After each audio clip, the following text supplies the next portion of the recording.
농업 피해 대책이라든지 또 정부가 거기에 세우고 있는 대책들은 아직 안 내주셨는데. 그건 아직까지 뭐 확정된 게 없어서 그렇습니다. 예.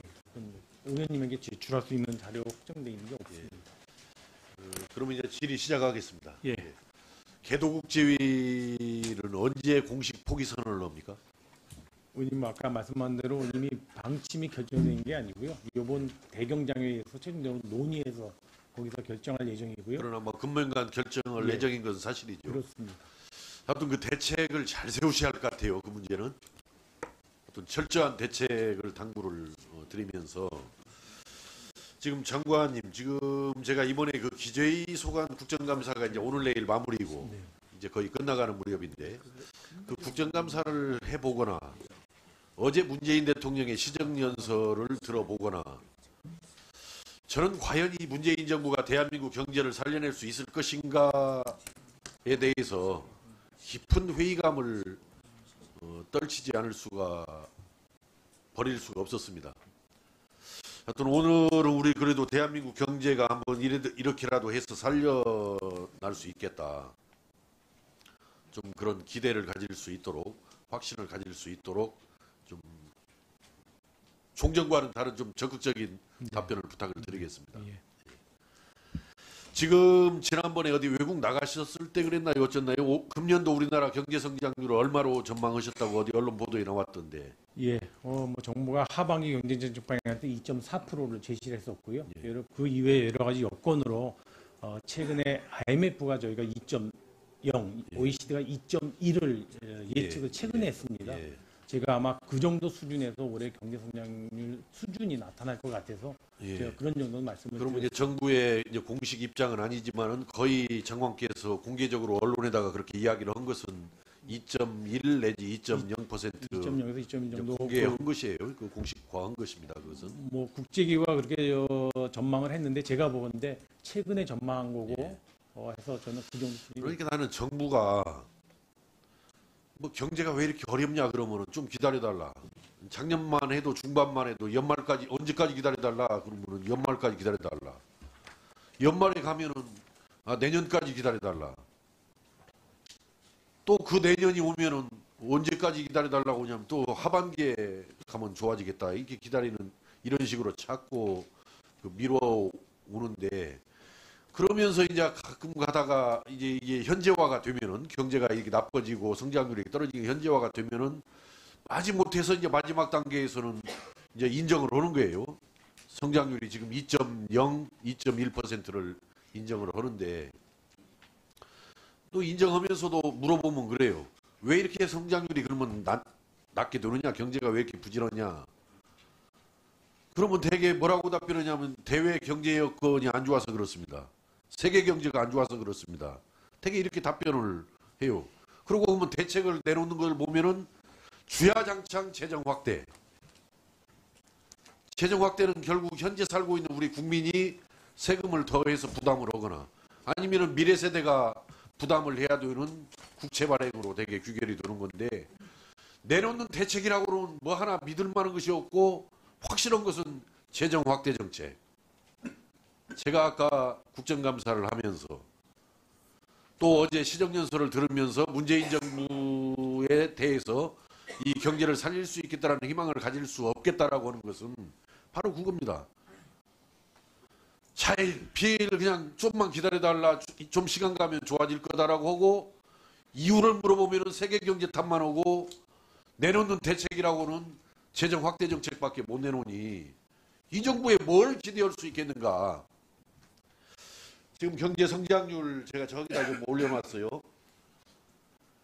저기 지금 보면은 김대중 정부 때 초기 98년도 마이너스 5.5%를 포함해서 5.32%입니다. 그러다 저게 노무현 정부에 와서 4.7%, 이명박 정부 와서 3.3%, 박근혜 3.0%, 문재인 정부 2017, 18년도 합쳐가지고 2년 동안의 연평균 성장률이 2.9%. 근데 이게 우리 장관께서 언급한 대로 보면 2.0까지도 떨어진다는 이야기 아니에요? 초기 17년도, 18년도에 비해서 0.9%포인트가 떨어진다는 거 아니에요? 근데 이제 엊그제 한국은행 이주열 총재가 여기도 뭐 워싱턴에 가서 말씀을 하셨던데 미중 무역 분쟁 영향으로 0.4%포인트 하락을 했다. 그 중에서 2%는 우리의 직접적인 수출 감소로 0.2%가 하락을 했고 나머지 0.2%는 불확실성이 짙어지면서 투자와 소비 등 경제활동 둔화에 따른 영향이 0.2%다 했는데 그러면은 2.9에서 2.0으로 0.9%포인트가 떨어졌다고 했을 때 이주열 총재의 말이 맞다면 미중 무역 분쟁으로 0.4가 떨어졌으면 나머지 0.5%가 떨어진 이유는 뭡니까? 의원님, 그거는 지금 2.9란 거는 작년 2017년부터 평균을 말씀하셔서 하신 거고요. 예.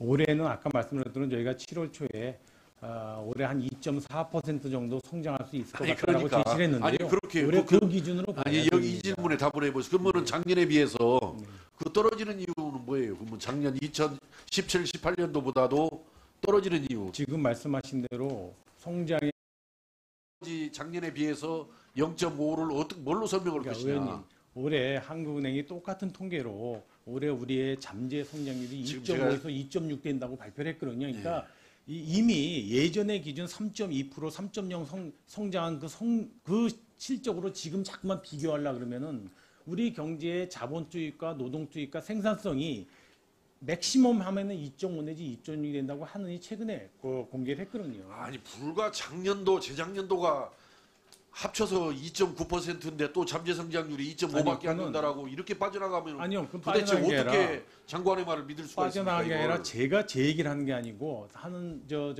의원님께서 아 그러면은 하는 통계를- 작년 재작년에는 경기 과열이 일어났어야죠. 그러면은 그러니까 의원님 그 2.5 잠재 성장률이 2.5인데 2.5보다도 2.9로 성장을 아니요. 했으면은 이건 경기 과열이 아니요, 그러니까 일어나가지고 제 얘기는 경기 과열을 우려했어야 할까요? 의원님께서 말씀하시는 지금 2.9% 이렇게 얘기하는 거는 2017년도에 어떻게 보면 반도체라든가 이게 호황이 특이 요인으로 호황이 됐을 때의 통계까지 같이 말씀하시는 거고요. 저희가 올해 시간이 많이 가버려서 정말 이렇게 하면 어떻겠습니까? 제가 지난번에 한국은행 총재한테 네. 뭐 문재인 정부의 경제에 대해서 좀 평가를 한번 해주면 어떻겠느냐. 그 경제연구원이 아주 제대로 된 경제연구원이라고 말씀을 듣고 그 문재인 정부 경제 성적에 대해서 평가를 좀 해주면 어떻겠느냐 그랬더니 굉장히 좀 주저하고 그렇더라고요. 정부의 경제를 어떻게 내가 평가할 수 있느냐 이런 취지인데 이렇게 한번 한국은행에다가 의뢰를 하면 어떻겠습니까? 거꾸로 주저하니까 왜 김대중 정부에서 역대 정부를 거쳐오면서 저렇게 하락을 했느냐 경제 성장률이 하락한 구체적인 원인이 뭐냐 저는 이거 어려운 일 아니라고 봐요. 주요 경제 변수 중에서 뭐가 가장 의미 있게 크게 변했는가만 따져나가서 파고 들다 보면은 충분히 그 원인을 찾을 수 있다라고 보기 때문에 그 대답만 한번 해주시기 바랍니다. 한국은행에다 거꾸로 역대 정부들의 경제 성장률 추이 저 결과에 대한 원인 분석을 좀 한번 뭐 용역까지만 맡길 필요 없겠지 정부관이니까 어떻게 이렇게 한번 요구를 할 뜻이 아니요, 있습니까? 의원님 그거는 뭐 요구해 가지고 물론 받을 수가 있는데요. 지금 우리 경제가 지금 2%에 이렇게 어려움을 겪고 있는 거는 저는 여러 가지가 다 복합적으로 돼 있다고 봅니다. 아니요. 법적이라고 그러면은 아니 근데 그 요인이 다 맞는데 어떻게 자꾸만 한 가지로 설명을 할 수 있겠습니까? 아니, 이게 한 가지 인구적인 아니에요. 문제라든가 아니, 아니, 소비 정리해 패턴을 주시기 포함해서 바랍니다. 대경제장 대외 여건 변화라든가 다 같이 작동이 지금 아니 그러니까 장관님 좋아요. 이게 한 가지만 말을 하는 게 아니라 두 가지가 되든 세 가지가 되든 원인이 있을 건데 네. 복합적이라고 해서는 안 된다는 이야기예요. 아니요. 예를 지금 제가 들어서 뭐든 복합적이다 이렇게 이야기를 해야 답변을 해야 되는 거지. 이건 뭐 두리뭉실하고 아니요. 복합적이다. 제가 말씀을 드리겠습니다. 그러니까 아까 말씀 대외적인 여건의 악화도 굉장히 크고요. 우리 경제가 경기 하강적 국면을 가지고 있는 것도 영향을 미쳤고요.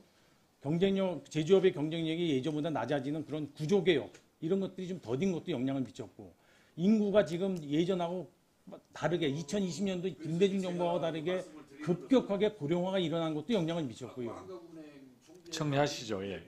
정리하겠습니다. 미중 무역 분쟁 영향으로 0.4라고 그랬고 그 중에서 수출 감소가 0.2고 불확실성으로 인한 투자와 뭐 경제활동 둔화가 0.2라고 상당히 정확하게 한국은행이 분석을 했으니까 상당히 내가 볼 때는 구체적으로 분석을 한 거예요. 그러니까 한국은행보다 내가 요구를 했더니 주저하니까 거꾸로 장관께서 한국은행 총재한테 뭐 문재인 정부만 하려면 더 부담스러우니까 역대 정부 사례들을 한번 쭉 분석을 해서 공개를 한번 해달라, 제시를 해달라 이렇게 하는 것이 나는 좋겠다라고 그러는데 그렇게 할 뜻이 있습니다. 의원님 지금 내일 한국은행 총재님 오시니까 그때 그러니까 말씀하시죠. 미중 두 분이 아니요. 다 아니 뭐 저는 같이 앉아 한 계시니까. 말씀만 드리고 네.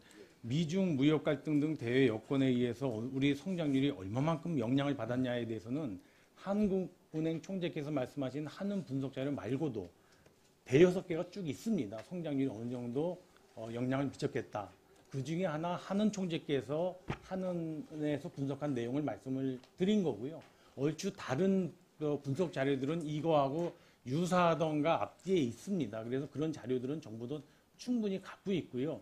다만 이것이 한 개의 어떤 통계를 발표했을 때 그걸로 모든 것이 설명되는 걸로 될까봐 정부로서는 제가 그런 통계를 갖고 있으면서도 사실 대외적으로 공개를 안 했는데요. 아마 한은 총재께서 한은이 분석한 자료 가지고 0.4% 정도 떨어졌다. 이렇게 말씀을 한 걸로 제가 알고 있습니다. 내일 한국은행 총재랑 같이 있는 예, 자리에서 예. 숙제를 좀 예, 그렇게 하겠습니다. 다음은 우리 존경하는 추경호 의원님 질의해 주십시오.